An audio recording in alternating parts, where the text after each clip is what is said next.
بسم اللہ الرحمن الرحیم۔ السلام علیکم۔ ایک صاحب نے اپنا واقعہ لکھا ہے کہ وہ ایک نیم صحرائی علاقے میں گئے۔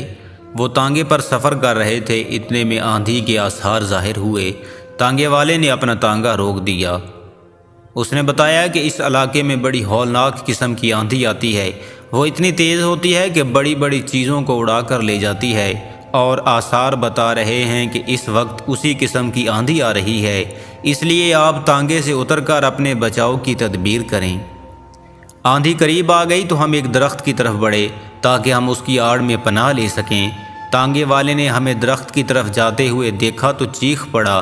اس نے کہا کہ آپ درخت کے نیچے ہرگز نہ جائیں، اس آندھی میں بڑے بڑے درخت گر جاتے ہیں، اس لیے اس موقع پر درخت کی پناہ لینا بہت خطرناک ہے۔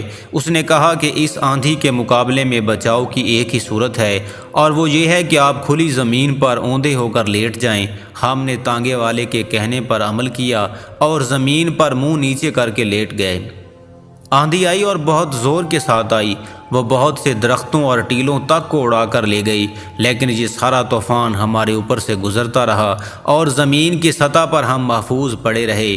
کچھ دیر کے بعد جب آندھی کا زور ختم ہوا تو ہم اٹھ گئے۔ ہم نے محسوس کیا کہ تانگے والے کی بات بالکل درست تھی۔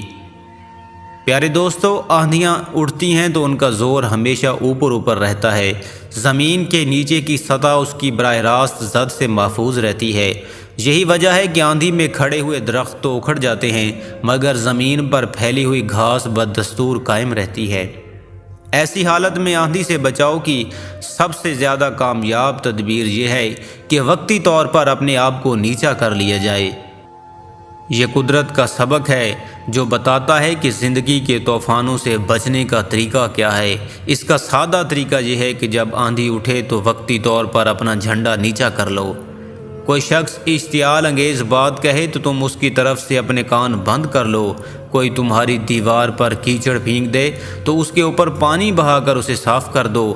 کوئی تمہارے خلاف نعرے بازی کرے تو تم اس کے لیے دعا کرنے میں مصروف ہو جاؤ۔